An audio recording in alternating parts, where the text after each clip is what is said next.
Buenas tardes, mi nombre es Maritza Polanía. Yo estoy encargada de la calidad y la regulación en la Universidad de Miami, en el Departamento de Patología y Laboratorio de Medicina.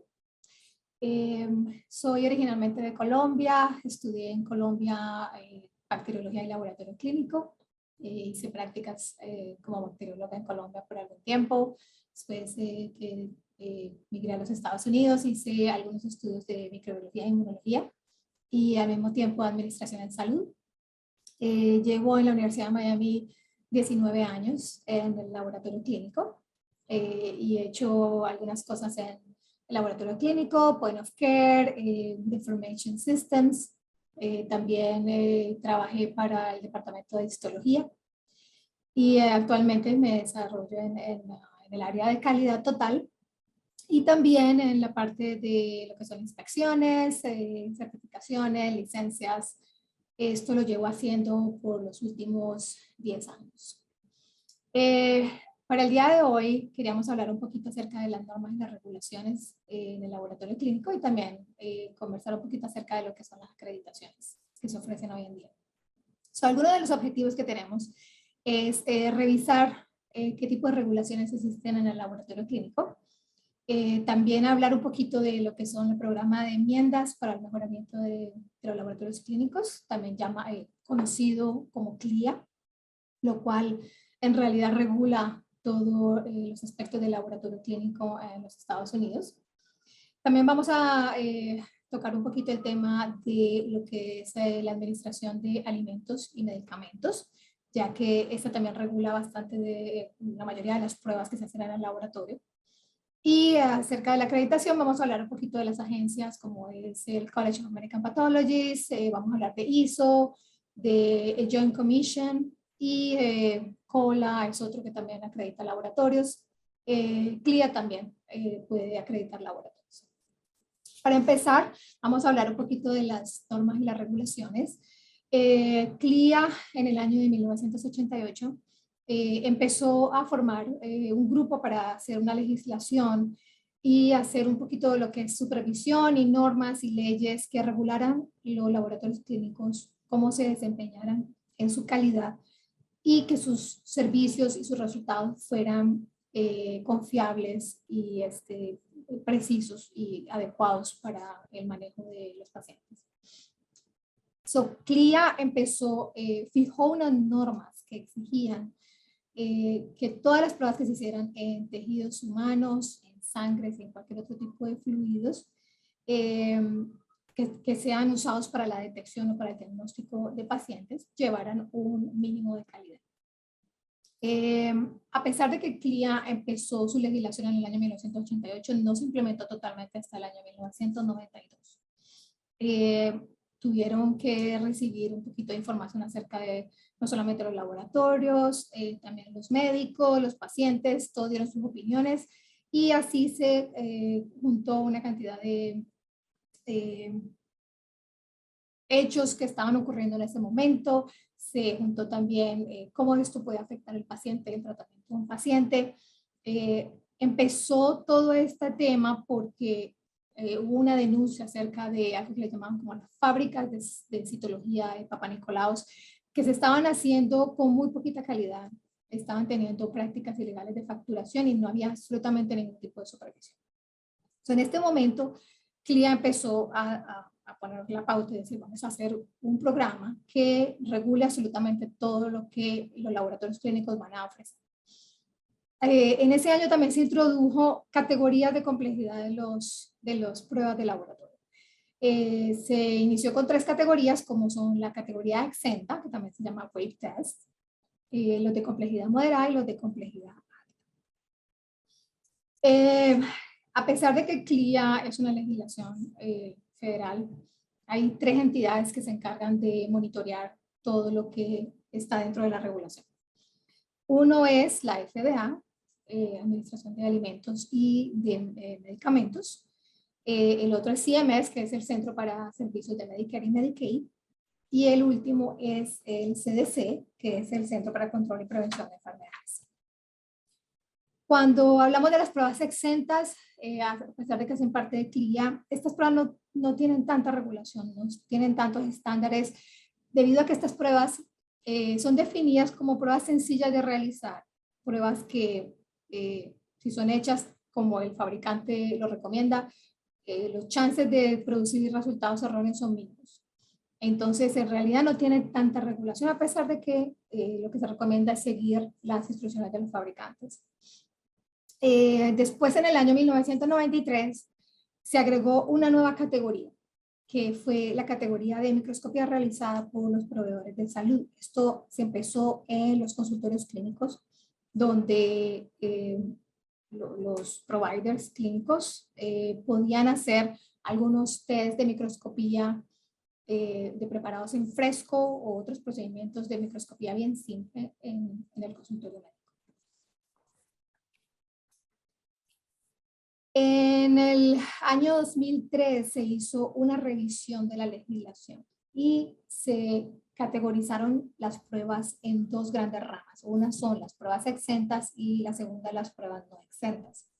Dentro de las pruebas no exentas hay dos categorías, las cuales están pruebas de complejidad moderada y las pruebas de complejidad alta. Las pruebas que son no exentas empezaron a tener unos requisitos un poquito más estrictos acerca de su validación, la calidad que estipula CLIA, y obviamente las pruebas de complejidad alta son un poco más estrictos que Hey, Maritza, can I interrupt for just 1 second? Do you share, you need to share your slides? Sorry. I apologize. Yes. Okay, did you see my screen? I do, yeah. Why don't you put it in presentation mode? How far did you get? I'm gonna tell you right now. Okay. You see it? Right. Yep. Yeah, you're good. Okay. Okay, perfect. thanks. So, okay.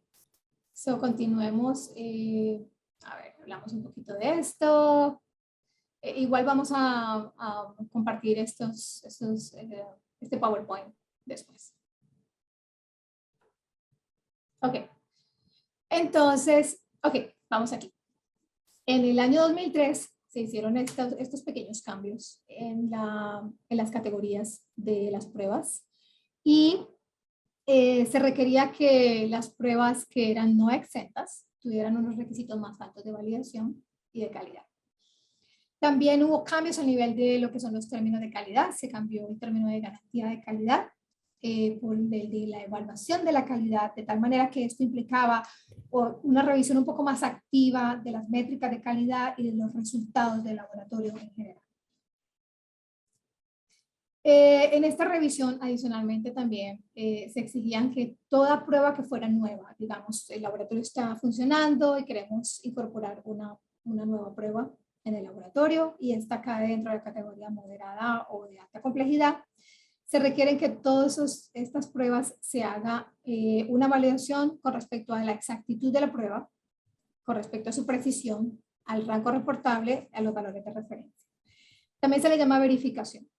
Si estas pruebas están siendo hechas de acuerdo al fabricante, lo que necesitamos hacer es verificar que lo que el fabricante ya tiene literatura, ya ha hecho bastantes estudios, se replica exactamente en nuestro laboratorio, con nuestra metodología, con nuestro proceso, en nuestro ambiente donde lo vamos a desarrollar. Toda la documentación de este proceso de validación debe permanecer disponible en el laboratorio cuando va a venir una inspección. Y lo tenemos que mantener por la vida de ese test. Si el test, digamos, en 2 años lo vamos a remover, tenemos que mantenerlo en los siguientes 2 años. Después de 2 años de haber sido removido, no necesitamos tenerlo más. Pero mientras el test siga siendo evaluado, se siga ofreciendo en el laboratorio, necesitamos tener esas documentaciones del proceso de validación en el laboratorio por si cualquier día alguien necesita mirarlo, tenerlo disponible y poderlo ofrecer para revisión. También en el año 2003 se determinó que las pruebas externas de aptitud, lo cual llamamos también proficiency testing, iban a ser evaluadas de tal manera que el puntaje debería ser mayor del 80% en relación con el grupo participante, lo cual le llamamos también un peer group. En ese momento se determinó que toda prueba que tuviera un puntaje menos de 80% se iba a considerar no aceptable y iba a requerir una investigación y una medida correctiva. Es súper importante que siempre que tengamos una prueba de actitud en la cual no obtenemos el 80%, tengamos suficiente documentación para prevenir que vuelva a ocurrir. Una de las partes más importantes de esta documentación es analizar que nuestros pacientes no se afectaron. Si lo que produjo este puntaje bajito fue un error random o si fue un problema sistémico en nuestra prueba, necesitamos garantizar que nuestros pacientes no se afectaron en ese entonces y no se van a afectar ahorita mismo. Así que toda esa documentación es súper importante a la hora de una inspección y al mismo tiempo para garantizar la seguridad y la confiabilidad de nuestros resultados para nuestros pacientes. Las pruebas no exentas continúan teniendo un requerimiento de calificaciones de entrenamiento del personal, especialmente para lo que era la complejidad moderada y la complejidad.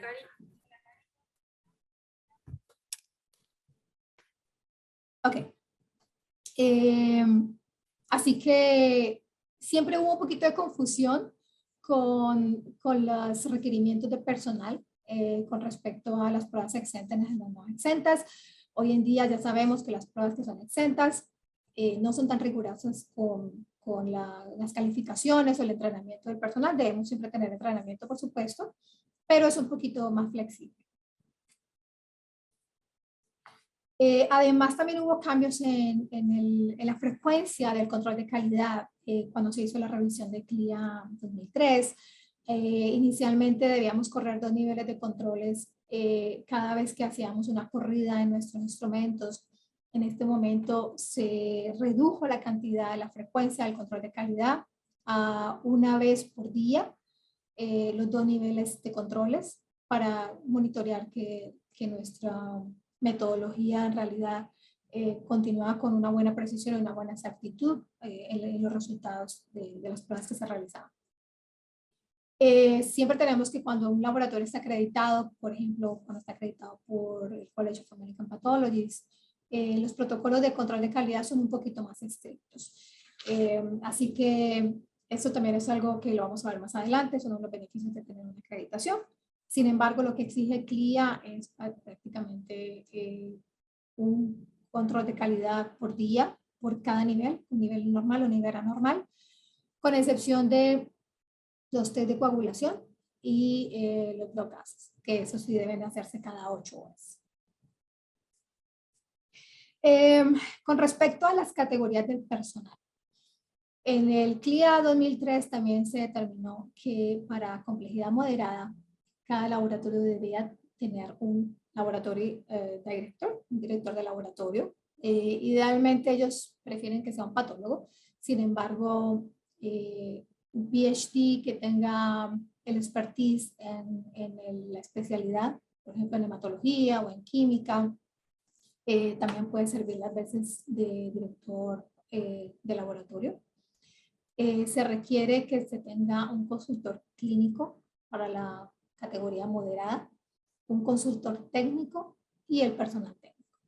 Para la complejidad alta se requiere también el director de laboratorio, un supervisor técnico, un consultor clínico que puede ser el mismo del laboratorio director, un supervisor general y obviamente el personal técnico que es el que va a correr los tests día a día. Además, en el CLIA 2003 también se incorporó todos los aspectos de seguridad en el laboratorio para el manejo de salud y seguridad ocupacional. También se incorporaron algunos temas de codificación y facturación de los test de laboratorio y otras exigencias de salud pública y seguridad como el manejo de agentes infecciosos y los requerimientos de reportar estos, también agentes de bioterrorismo. Adicionalmente, se incluyeron temas importantes para normativas en el transporte de agentes infecciosos y se determinaron dos categorías, el agente de categoría A y el agente de categoría B.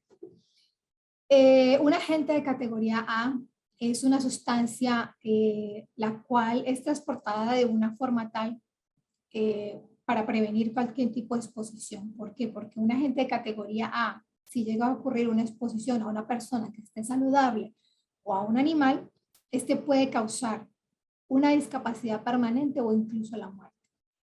Algunos ejemplos de agentes categoría A son cultivos de Bacillus anthracis, Clostridium botulinum, el virus del dengue, el virus Ebola, la Mycobacterium tuberculosis, solamente en un estado de cultivo puro. Así que esos son solo categoría A. Ahora, los agentes categoría B son las cuales los que no son clasificados como categoría A son categorizados como B. La mayoría de las muestras clínicas de diagnóstico que vienen de pacientes caen dentro de esta categoría B. Sí, uno puede pensar, son potencialmente, pueden causar daño, pueden causar un tipo de exposición, pero no están concentradas como los cultivos. Por eso se piensa que ellas pueden ser una categoría un poco más baja a nivel de transporte. Sin embargo, también hay unas exigencias de cómo se deben transportar estas muestras. Este es uno de los simbolitos que es requerido por el gobierno cada vez que mandamos muestras biológicas a través de un courier comercial. En el CLIA del 2003 también se comentó un poquito, a pesar de que esto es investigación, se incorporó un poquito lo que es la protección de los pacientes que participan en estudios de investigación.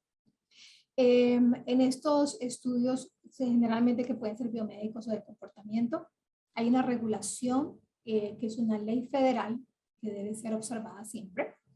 Normalmente las instituciones que tienen investigación o protocolos de investigación deben tener un comité institucional de revisión, el cual determina el manejo apropiado de los estudios y lo más importante es que haya una protección a los derechos y al bienestar de los participantes.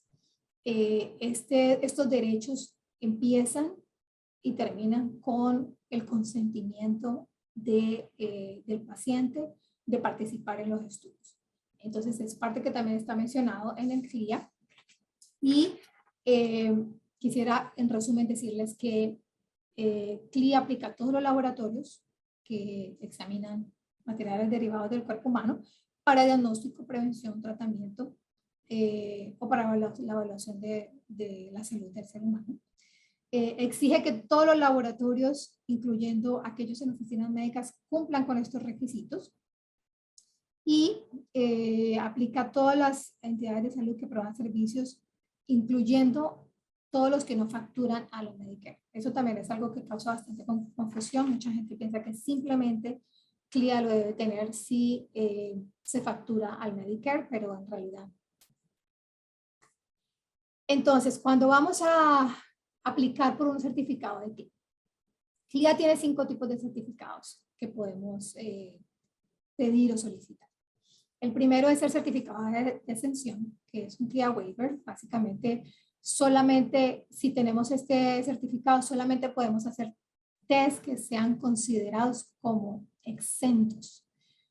También se requiere un director médico y es un poquito más flexible en el sentido de que no necesariamente van a tener inspecciones, pero también tiene unos requisitos. El principal es de que se debe mantener y siempre hacer los test de la manera que el fabricante los recomienda. No nos podemos desviar de lo que el fabricante recomienda.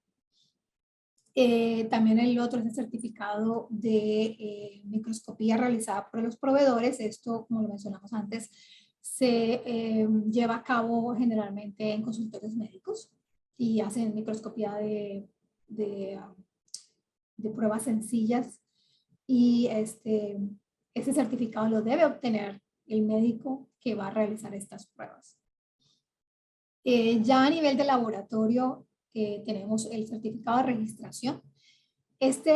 Generalmente cuando uno aplica CLIA la primera vez, mandas la aplicación, ellos te mandan un certificado de registración. Esto lo único que significa es sí, ya CLIA tiene toda la información, te dan un número de CLIA y con este certificado tú ya puedes empezar a operar. Tú ya puedes abrir tu laboratorio y ofrecer las pruebas que vas a hacer.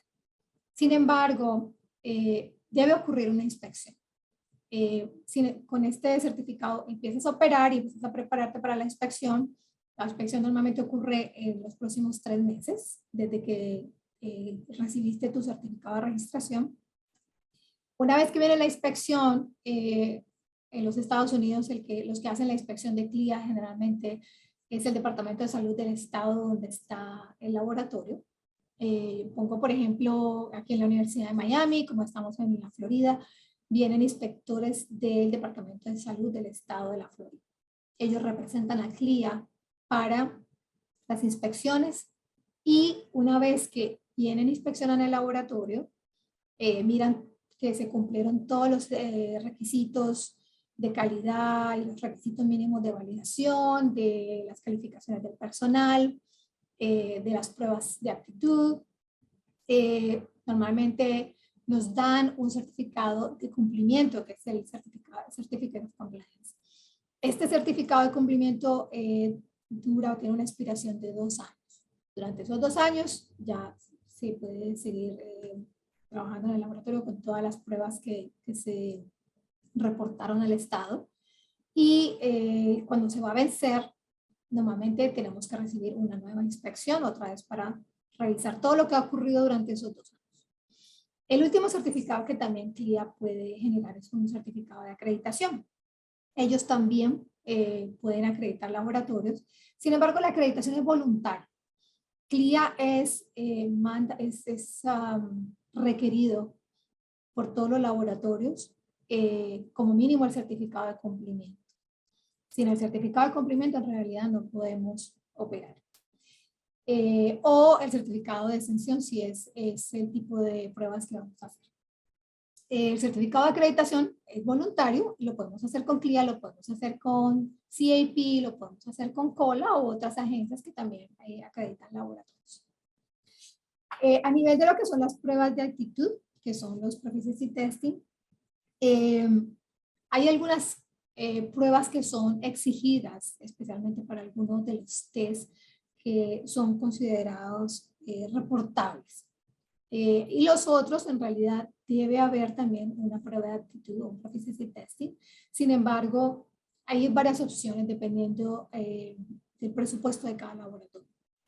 Entonces, si el presupuesto del laboratorio, porque son en realidad pruebas bastante costosas, se pueden hacer una comparación de nuestros resultados con el de otro laboratorio, hacer una comparación, eso lo tenemos que hacer como mínimo 2 veces al año, y de esa manera cumplimos con ese requisito. Para las pruebas que son exigidas por el Estado, esas definitivamente tenemos que hacer una prueba de aptitud que son reportadas directamente al Estado, directamente a CLIA. Cuando un inspector viene a visitarnos para darnos la renovación de nuestro certificado de cumplimiento, ellos normalmente cuando llegan al laboratorio ya tienen los resultados de todas nuestras pruebas de aptitud y generalmente se enfocan en las pruebas que hemos fallado o cuando se ha visto que los resultados están bajitos, hemos tenido consistentemente problemas con la glucosa o con la hemoglobina.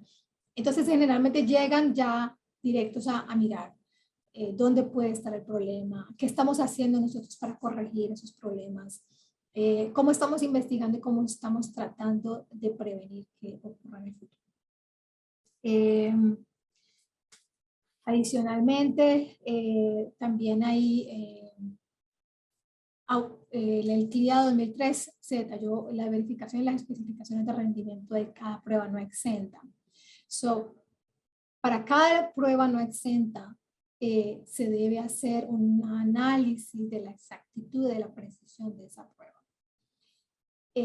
Esto se considera una verificación siempre que nosotros sigamos las recomendaciones del fabricante, que ha obtenido una clearance de la FDA. El FDA les ha dicho, sí, ustedes son una prueba moderada, ustedes lo con las especificaciones que ustedes tienen en el inserto, tienen ustedes el clearance para que lo puedan comercializar. Si seguimos exactamente esas instrucciones, tenemos que hacer una verificación antes de empezar a hacerlo en nuestro laboratorio y podemos seguir utilizando ese producto comercial. Si por alguna razón queremos hacer una modificación a la prueba, les voy a poner un ejemplo. Cuando empezó COVID, había un poco de problemas con los productos, con los reactivos, y a veces estaba difícil conseguirlo porque todo el mundo, había mucha demanda. Entonces, la prueba en sí que estaba aprobada por la FDA o que recibió una autorización por la emergencia, por la FDA, exigía que se hiciera el análisis de un tipo específico.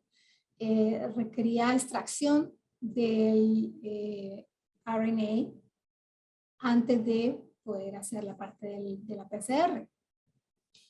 Como había un poco de problemas para hacer la extracción porque no habían suficientes reactivos, los científicos de la Universidad de Miami pensaron, bueno, pudiéramos hacer, en vez de hacer una extracción, vamos a tratar de hacer un tratamiento con calor de las muestras. Y de esta manera vamos directamente a la PCR, eso se llama una PCR directa. Y cuando se hizo eso, lo cual funciona muy bien, está documentado en la literatura. Sin embargo, estamos haciendo una modificación de lo que la FDA autorizó. El hecho de que hicimos una modificación significa que ya la prueba no está cubierta por esta autorización de la FDA. Entonces necesitamos hacer un estudio más extenso de nuestras pruebas. Necesitamos monitorear todo lo que son las sustancias de interferencia, necesitamos monitorear nuestros límites de detección, y se considera como una prueba de desarrollo del laboratorio. ¿Por qué? Porque estamos haciendo una modificación. Para mantener nuestra certificación de CLIA, ellos tienen un checklist que es bastante sencillo de seguir, de corroborar. Siempre lo preparamos antes de que venga la inspección. Pero básicamente lo que necesitamos es tener una buena validación de las pruebas, demostrar exactitud y precisión en el performance de nuestro laboratorio. Los rangos de referencia, la sensibilidad, la especificidad y los valores predictivos de nuestros resultados, mantener la linealidad y el rango reportable y mantener las pruebas de aptitud, los proficiency testing, para ver cómo comparan nuestros resultados con los de nuestros colegas en otros laboratorios locales. Vamos a hablar un poquito de lo que es la FDA. ¿Por qué? Porque la FDA define como un equipo médico todo aparato o artículo que se usa para prevenir, diagnosticar o tratar una enfermedad. Entonces, las pruebas de laboratorio clínico diagnósticas están incluidas dentro de esta definición. Por eso la FDA nos regula también a nosotros en el laboratorio. Con respecto a la autorización de uso emergente, que estamos hablando un poquito de COVID, es un concepto que permite a la FDA ayudar a fortalecer la protección de salud pública cuando hay agentes emergentes, biológicos, radiactivos, nucleares, y se trata de facilitar la disponibilidad de medidas que contrarresten esta situación de salud pública. También ocurrió cuando tuvimos un brote de Zika hace algunos años y obviamente con COVID también. Estábamos hablando un poquito de los LDTs, que son pruebas desarrolladas por el laboratorio. Toda prueba que ha sido aprobada por la FDA y hacemos una pequeña modificación al proceso se considera un LDT.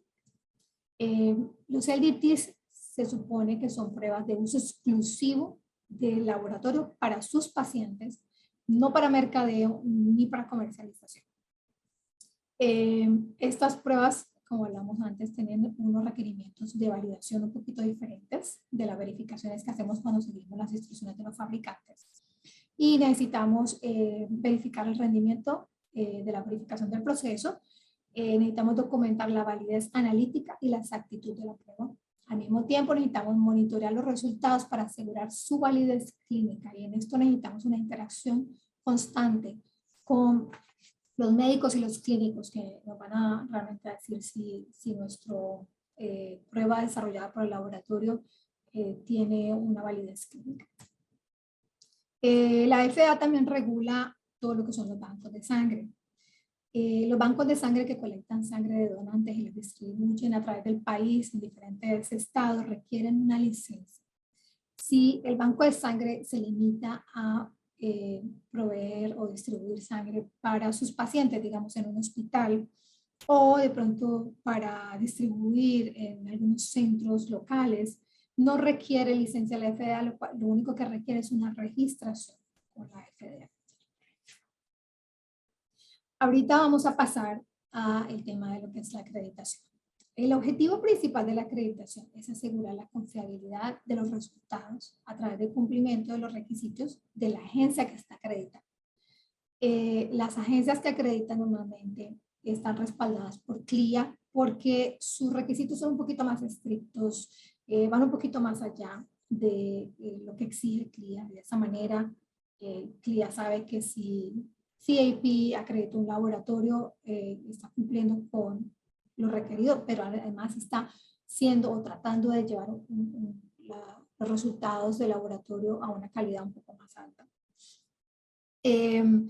Los requisitos incluyen todo lo que son exigencias a nivel de las instalaciones físicas, control de calidad, los controles internos externos, todo lo que es el control de los instrumentos, incluyendo calibraciones, los mantenimientos preventivos, cómo nosotros guardamos los reactivos, sobre todo lo que es control de temperatura, las fechas de caducidad, y todas las exigencias que nos dan el fabricante de estos productos. También el control de todo lo que son los procesos técnicos, el entrenamiento y la capacitación del personal, que nosotros comprobemos que el personal sigue siendo competente para hacer estas pruebas.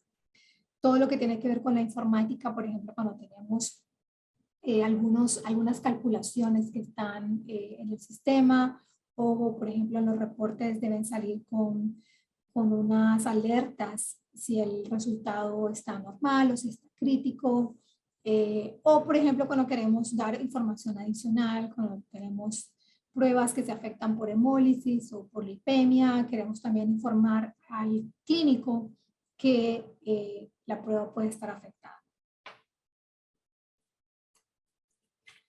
Con respecto al College of American Pathologists, es una de las acreditaciones más grandes del laboratorio que tenemos. Ellos tienen dos actividades que son las actividades más importantes que tienen su acreditación. Una es el programa de acreditación del laboratorio y el otro es los pruebas de aptitud del Proficiency Test. Como les había mencionado anteriormente, la acreditación es algo voluntario que se hace. Pero ofrecen una cantidad de beneficios para el laboratorio, no solamente aseguranzas de calidad, también te ofrece tener una red de expertos en el tema, mucha literatura, te ayudan en muchos aspectos cuando tienen algún tipo de situación, algún tipo de problema. Tienen muchísimas opciones las cuales se pueden beneficiar del laboratorio. Pero bueno, el College of American Pathologists no es la única agencia que acredita. Tenemos otras también y otras que también proveen pruebas de aptitud de Proficiency Test. CAP empezó en el año de 1961.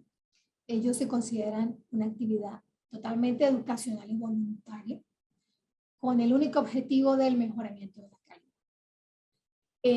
Y una de las partes en las que más se desarrolla este tipo de educación es porque cuando vienen a inspeccionarte a tu laboratorio viene un equipo de expertos, de laboratorians, vienen patólogos, vienen técnicos, supervisores de otro laboratorio que a lo mejor es similar al tuyo y ellos vienen con su visión de cómo operan, lo cual es muy bonito porque no solamente ellos pueden traerte información y ayudarte a mejorar, sino que también ellos van a aprender de cómo tú haces los procesos. Así que puede haber un buen intercambio. se pueden compartir diferentes puntos de vista, especialmente porque los estándares de acreditación sencillamente te dan una guía, te dan una pauta, lo que tú tienes que llevar a cabo para tener un buen control de tu laboratorio, pero no necesariamente te dicen cómo lo tienes que hacer. Entonces pueden haber diferentes opciones, diferentes formas de cumplir con ese requerimiento.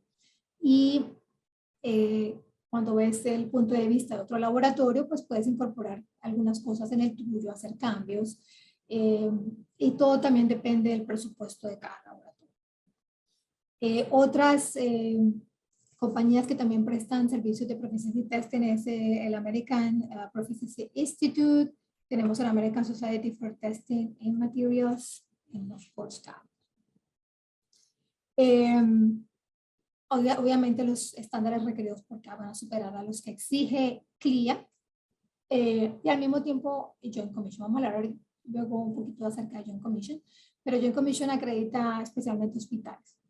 Cuando tu laboratorio que está dentro de un hospital tiene una acreditación por CAP o COLA y el hospital tiene una acreditación por Joint Commission, normalmente ellos reconocen a COLA y a CAP como una agencia seria que en realidad ha hecho su trabajo de verificar la calidad. Entonces, normalmente Joint Commission no va a indagar mucho en lo que está ocurriendo en el laboratorio porque ellos ya saben que están acreditados por una agencia importante. Sin embargo, también Joint Commission puede acreditar laboratorios, si eso es lo que escogen el laboratorio. La inspección, hay una inspección rutinaria de acreditación que ocurre cada 2 años. Pueden haber inspecciones no rutinarias. Generalmente estas inspecciones no rutinarias ocurren cuando ha habido algún tipo de queja, algún paciente se ha quejado o algún proveedor se ha quejado, o cuando, por ejemplo, CAP o CLIA ve algún tipo de inconsistencia en la calidad de los resultados.